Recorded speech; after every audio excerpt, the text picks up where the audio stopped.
Shalom teman-teman yang dikasihi Tuhan, salam kenal, nama saya Maria, saya berasal dari Bandung. Senang sekali bisa kembali melayani teman-teman di sini walaupun kita tidak dapat berjumpa secara langsung ya. Semoga besok-besok Tuhan izinkan saya untuk jalan-jalan ke kota Medan. Saya belum pernah main ke Medan soalnya. Teman-teman yang terkasih, saya ingin memulai sharing saya hari ini dengan sebuah cerita. Jadi saya ini seorang penggemar kopi ya, dan kemarin-kemarin saya iseng membuat kopi susu dengan buah stroberi. Kebetulan di kulkas ada tuh. Setelah dicobain, kok ternyata rasanya enak ya. Lalu saya coba foto kopi susu stroberi buatan saya itu dan saya posting di story WhatsApp saya. Lalu saya bikin tulisan caption seperti ini, strawberry coffee. Wah, ternyata enak, jadi bangga dengan diri sendiri. Saya nulis seperti itu teman-teman. Tidak berapa lama, ada salah seorang teman baik saya yang melihat story WhatsApp saya itu, dia berkomentar seperti ini. Wah, kapan ya terakhir saya bangga dengan diri saya sendiri? Malah kayaknya saya nggak pernah bangga dengan diri sendiri. Wah teman-teman, saya terkejut saat mendengarkan komentar dia seperti itu. Kenapa? Karena teman baik saya ini orangnya sangat menyenangkan, dia friendly dan dia asik banget untuk diajak ngobrol. Dia bisa membuat semua orang terbuka sama dia, gampang merasa dekat orang itu sama dia. Malah saya pikir gitu ya, aduh, aku pengen loh seperti dia. Wah, kenapa dia tidak bangga dengan dirinya sendiri ya teman-teman? Aneh sekali buat saya itu. Itu cerita yang pertama. Cerita yang kedua, ceritanya diambil dari Alkitab nih, tentang seorang pria yang bernama Mephiboset. Teman-teman pernah dengar tentang Mephiboset? Mephiboset ini adalah anak dari Yonatan, dan Yonatan ini adalah anak dari Raja Saul. Raja Saul adalah raja pertama Israel, teman-teman. Nah, Mephiboset ini kasihan ya teman-teman. Kenapa? Karena pada waktu dia umur 5 tahun, dia tidak sengaja dijatuhkan oleh inang pengasuhnya saat lagi digendong. Akibatnya Mephiboset ini kakinya timpang. Jadi jalannya pincang ya teman-teman. Nah, setelah kakek dan ayahnya meninggal, Mephiboset lalu tinggal dalam persembunyian di sebuah tempat yang bernama Lodebar. Lodebar ini punya arti sebagai tempat yang tidak punya harapan. Nah, kenapa Mephiboset ini harus bersembunyi? Karena pada zaman dahulu, pada saat masa itu, sangat umum kalau ada penguasa yang adalah suatu hal yang wajar jika raja yang berkuasa membinasakan seluruh keturunan raja yang sebelumnya. Apalagi kalau mereka itu bermusuhan. Tujuannya apa? Jelas untuk mempertahankan kekuasaan raja yang sedang memerintah pada saat itu. Nah, lalu pada suatu hari, Raja Daud bertanya, masih ada nggak sih keturunan Saul yang masih hidup? Wah, apa yang hendak Daud lakukan ya? Yuk kita baca sama-sama dalam 2 Samuel 9 ayat 1-8. Kita buka Alkitabnya sama-sama ya. Saya bacakan juga untuk teman-teman. Daud dan Mephiboset. Berkatalah Daud, masih adakah orang yang tinggal dari keluarga Saul?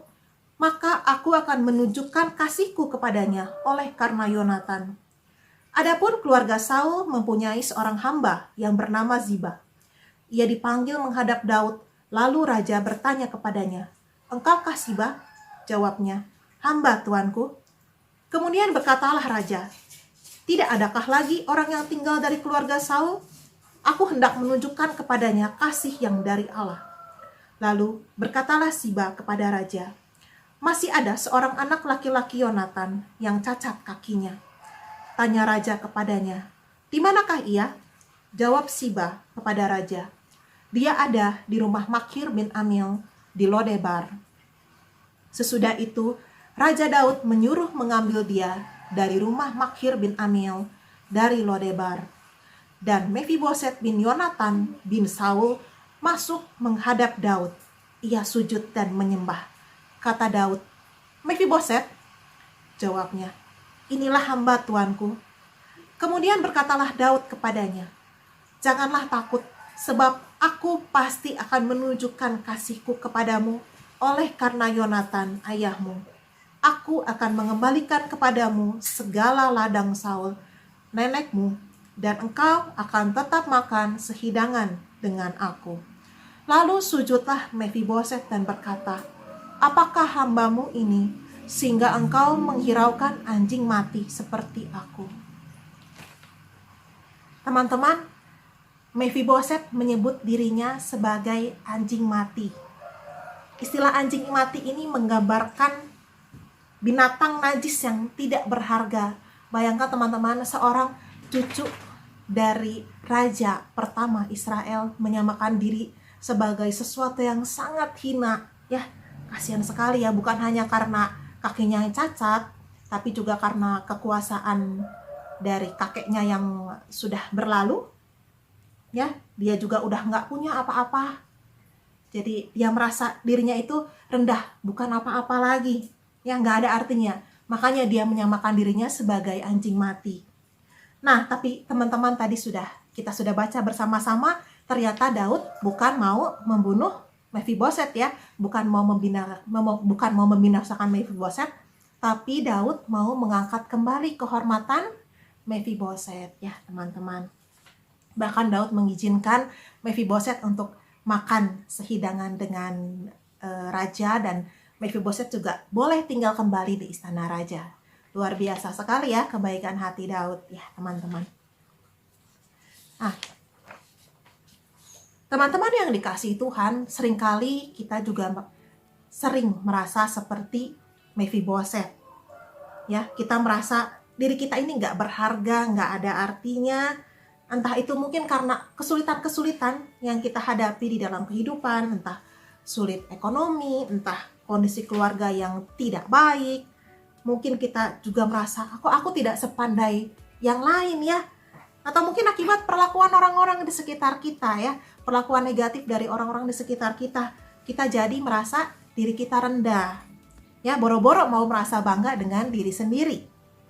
Nah, teman-teman, bukan cuma Mefiboset yang merasa dirinya rendah, bukan juga seperti tadi di awal saya cerita, teman saya yang merasa tidak bangga dengan dirinya. Saya pun pernah merasa seperti itu, ya, merasa diri saya kok payah ya.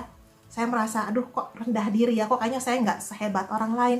Bahkan saya pernah mengalami yang saya merasakan, aduh, saya pikirkan dan saya rasakan, apa jangan-jangan Tuhan nggak terlalu sayang ya sama saya. Kayaknya Tuhan lebih sayang sama orang lain.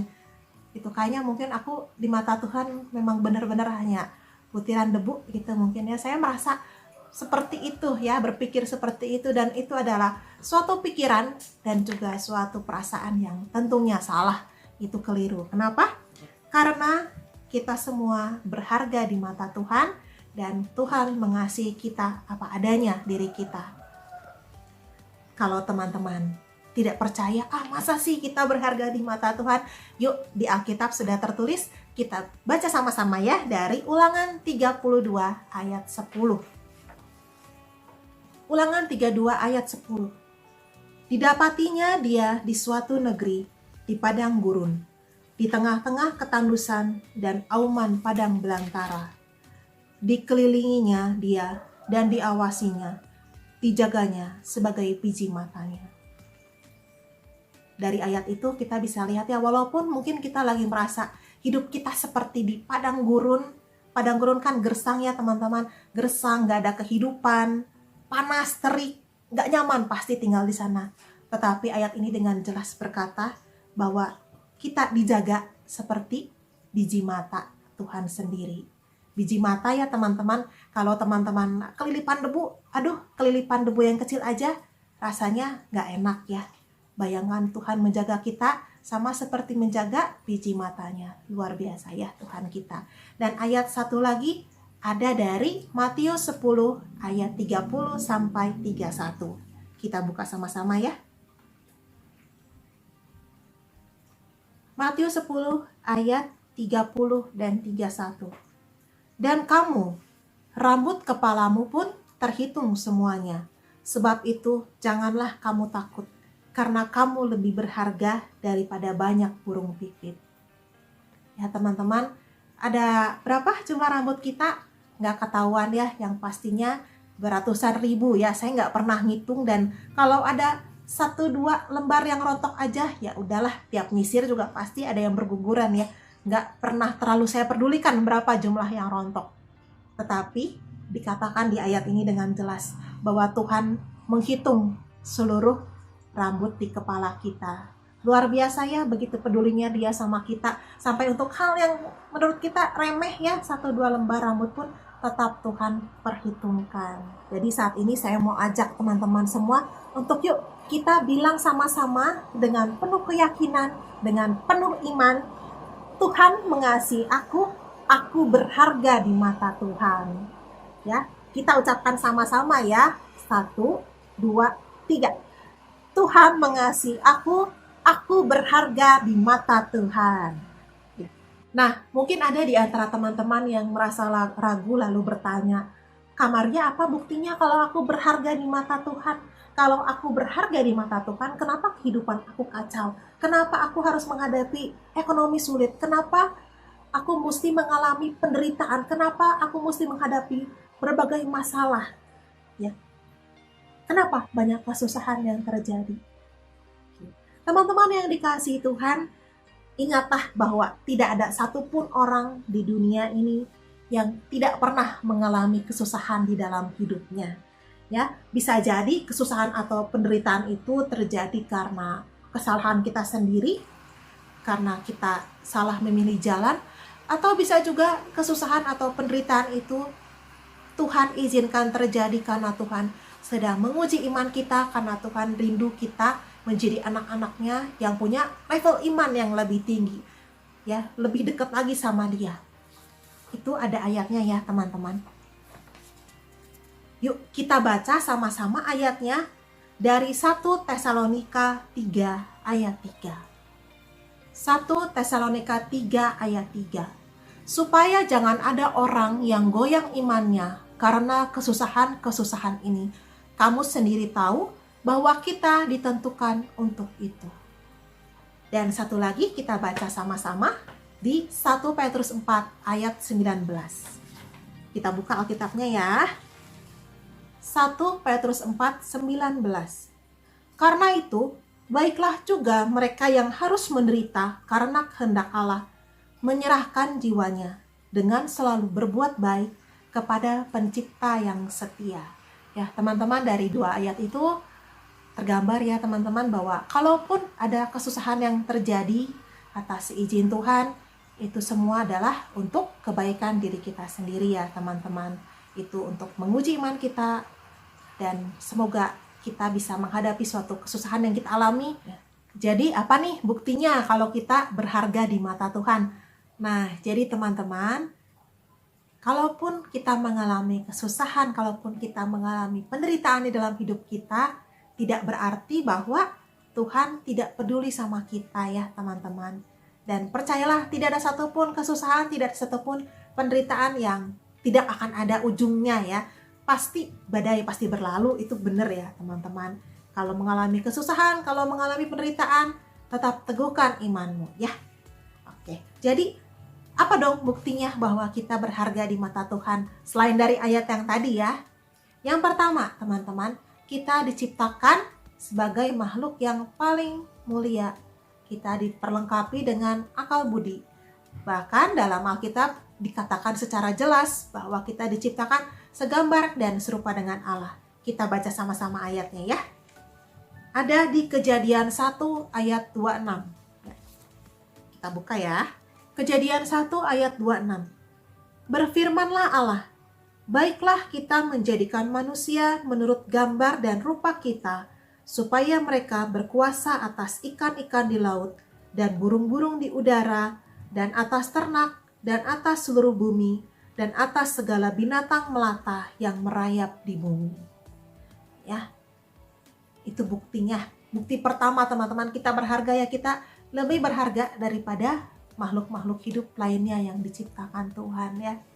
Yang kedua, upah dosa adalah maut ya teman-teman. Mestinya kalau misalkan kita sudah berbuat dosa, maka kita binasa. Dan kalau misalkan Tuhan mau, sekali kita bikin dosa, langsung aja kita dibinasakan. Kalau Tuhan mau melakukan hal itu bisa banget ya teman-teman. Tapi ternyata Tuhan nggak pernah melakukan hal itu kan. Tuhan tetap memberikan kita kesempatan kedua, kesempatan ketiga, kesempatan keempat. Tuhan kasih kita kesempatan terus untuk kita bertobat sampai dengan nanti kita meninggal. Kalau kita sudah meninggal maka kesempatannya sudah habis ya teman-teman. Ya, kalau misalkan Tuhan mau kan, Tuhan juga bisa langsung aja udah musnahkan aja dunia ini. Manusianya udah pada jahat. Saya bikin lagi aja yang baru. Dengan segala kemahakuasaannya, Tuhan bisa. Tapi karena Tuhan mengasihi kita, Dia tidak mau membinasakan kita. Itu ada ayatnya ya teman-teman di Roma 6 ayat 23. Yuk kita baca sama-sama ya. Roma 6 ayat 23. Sebab upah dosa ialah maut, tetapi karunia Allah ialah hidup yang kekal dalam Kristus Yesus Tuhan kita. Ya, dari ayat ini jelas sekali ya teman-teman. Tuhan gak mau kita binasa, tapi Tuhan pengen kita semua pada akhirnya kan hidup kekal bersama Tuhan Yesus ya. Nah, dan ketiga, karena kita berharga bagi Allah, maka Allah Bapa mau mengutus putra tunggalnya ke dunia untuk wafat di salib, untuk menebus dosa-dosa kita. Gak tanggung-tanggung ya, Yesus itu ke dunia harus berkorban, harus menderita untuk menebus kita. Harusnya kita yang terima hukuman itu, tetapi Tuhan Yesus yang menanggungnya. Ya, kita ditanggung dengan darah yang mahal ya. Nah, itu ada juga ayatnya di Yohanes 3 ayat 16. Saya pengen teman-teman membaca ayat ini dengan lantang, dengan penuh iman. Kita buka Alkitabnya sama-sama ya, Yohanes 3 ayat 16. Kita baca sama-sama ya. Kita ucapkan dengan lantang, dengan penuh iman. Yohanes 3 ayat 16. Karena begitu besar kasih Allah akan dunia ini, sehingga Ia telah mengaruniakan anaknya yang tunggal, supaya setiap orang yang percaya kepadanya tidak binasa, melainkan beroleh hidup yang kekal. Amin ya teman-teman.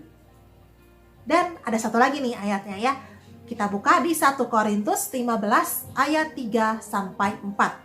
1 Korintus 15 ayat 3 sampai 4. Sebab yang sangat penting telah kusampaikan kepadamu, yaitu apa yang telah kuterima sendiri, ialah bahwa Kristus telah mati karena dosa-dosa kita, sesuai dengan kitab suci, bahwa Ia telah dikuburkan dan bahwa Ia telah dibangkitkan pada hari yang ketiga sesuai dengan kitab suci.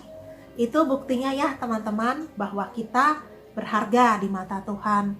Walaupun mungkin kita banyak bikin dosa, kita udah salah jalan, kita merasa udah jauh sama Tuhan, tapi percayalah teman-teman, itu tidak akan mengubah cinta Tuhan sama kita. Di mata Tuhan, kita tetap anak-anak yang dikasihinya. Ya, sedikit cerita, saya punya anak yang umurnya baru 15 bulan. 15 bulan masih bayi ya, masih lucu banget sebenarnya, tapi ternyata umur 1 pun dia sudah bisa melawan saya loh. Kadang kalau lagi saya tegur, dia bisa pamer muka bete gitu. Kadang dia juga bisa ngelawan, bisa merajuk, kadang makannya susah, dan bisa melakukan hal-hal yang membuat saya jengkel teman-teman. Tetapi apakah semua hal yang menjengkelkan yang dia lakukan itu membuat saya kehilangan kasih kepada dia, membuat rasa sayang saya berkurang? Sama sekali enggak loh teman-teman. Semenjengkelkan apapun dia, saya tetap sangat sayang sama anak saya. Dan kalau saya nih manusia yang masih berdosa, tetap bisa sayang sama anak saya, apalagi Allah Bapa kita yang sempurna, yang punya cinta yang sempurna buat kita. Gak mungkin dia berhenti mengasihi kita ya, anak-anaknya. Ya, luar biasa ya, kita punya Tuhan Allah yang luar biasa. Nah teman-teman, jadi karena kita berharga di mata Tuhan, saya percaya bahwa teman-teman di saat ini sudah boleh lebih percaya ya bahwa kita semua berharga di mata Tuhan. Apa dong yang mesti kita lakukan?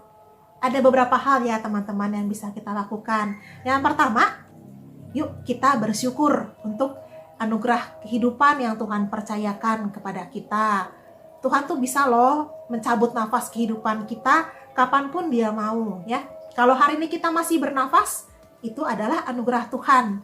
Apalagi teman-teman kita saat ini kita masih ada di era pandemi ya teman-teman. Kalau teman-teman tahu mulai dari pandemi di tahun 2020 itu banyak sekali yang kehilangan nyawanya ya akibat virus ini. Begitu mudah mereka berpulang sama Tuhan oleh karena penyakit ini. Kalau kita masih ada sampai dengan hari ini, ya itu adalah anugerah kehidupan yang Tuhan percayakan. Dan karena Tuhan sudah memberikan kita anugerah, mari kita gunakan hidup kita dengan sebaik mungkin sebagai tanda syukur kita kepada Tuhan. Kita bisa lebih banyak bersyukur. Kalau teman-teman bangun pagi hari, ayo nyatakan syukur kita. Kalau misalkan susah, mungkin teman-teman juga bisa tuliskan aja deh, apa sih kebaikan-kebaikan Tuhan yang sudah teman-teman rasakan di hari itu. Mungkin kadang seperti kita merasa bahwa, oh aku masih nafas, aku masih bisa bergerak. Itu mungkin kayak sesuatu yang remeh karena sudah terlalu biasa kita jalani. Tetapi kalau kembali lagi kita ingat, di luar sana mungkin ada yang sakit, mungkin ada yang terpaksa menderita oleh karena sakit penyakit yang nggak sembuh-sembuh, atau bahkan harus pulang ke rumah bapak gitu ya karena sakit penyakit. Kalau kita masih punya tubuh yang sehat, masih bisa jalan, masih bisa nafas dengan lega, itu adalah anugerah Tuhan dan kita perlu untuk mensyukuri hal itu ya teman-teman. Nah itu yang pertama. Yang kedua, sadari bahwa Tuhan sudah memperlengkapi kita dengan berbagai talenta ya teman-teman. Saya percaya di antara teman-teman ada yang jago nyanyi, ada yang pinter main alat musik, ada yang jago masak ya, atau ada juga yang jago olahraga. Masing-masing dari kita sudah diberi bekal talenta sama Tuhan. Ya, mari asah terus talenta kita, gunakan talenta kita itu untuk kebaikan, untuk hal-hal yang positif. Kalau misalkan apa yang kita kerjakan dengan talenta kita bisa memberkati orang, itu akan luar biasa ya teman-teman. Bukan hanya untuk kepentingan diri kita sendiri, bukan hanya untuk mencari kekayaan kita sendiri, tapi kita mau supaya apa yang Tuhan berikan sama kita lewat talenta kita bisa kita gunakan juga untuk memberkati orang-orang supaya nama Tuhan lebih dimuliakan ya, menjadi garam dan terang dalam kehidupan ini ya teman-teman. Nah, kita baca ayatnya sama-sama ya di Efesus 2 ayat 10. Karena kita ini buatan Allah, diciptakan dalam Kristus Yesus untuk melakukan pekerjaan baik yang dipersiapkan Allah sebelumnya. Ia mau supaya kita hidup di dalamnya. Dari ayat ini sangat dinyatakan dengan jelas ya teman-teman bahwa Tuhan menghendaki bahwa talenta yang kita miliki digunakan untuk perbuatan baik ya. Nah, yang ketiga, yuk mari kita menjalani hidup yang berkenan di mata Tuhan. Teman-teman, hidup ini memang tidak selalu mudah ya, bahkan sering terasa tidak adil. Saya pun sering merasakannya. Kenapa susah ini ya hidup kok? Kenapa ya harus begini, kenapa harus begitu? Tapi teman-teman, kita selalu punya pilihan ya untuk apakah kita mau melakukan yang benar di mata Tuhan atau kita mau mengikuti keinginan daging kita. Apakah kita mau ambil jalan pintas, melakukan cara-cara yang tidak benar di mata Tuhan? Pilihannya kembali kepada kita ya teman-teman. Kadang memang memilih jalan Tuhan pun tidak selalu terasa mudah, tidak selalu juga langsung terlihat buah baiknya. Tapi percayalah teman-teman bahwa kalau kita memilih jalan yang berkenan di mata Tuhan, maka jalan itu tidak akan menuntun kita pada celaka, tidak akan menuntun kita pada kebinasaan ya teman-teman. Nah, teman-teman yang dikasihi Tuhan, jika Mephiboset yang merasa dirinya rendah, tidak berharga seperti anjing mati lalu diajak makan semeja dengan raja, diajak tinggal kembali di istana, maka saya percaya bahwa hari ini, saat ini juga Tuhan sedang mengundang teman-teman semua, mengundang kita semua ya. Kalau mungkin kita pernah memandang diri kita negatif, memandang diri kita rendah, memandang diri kita tidak berharga, tapi hari ini, saat ini, Tuhan mau ajak kita untuk percaya bahwa Dia sungguh mengasihi kita dan bahwa kita berharga di mata Tuhan. Ya, saat ini saya mau ajak teman-teman untuk berdoa. Kita mau bersatu hati di dalam doa.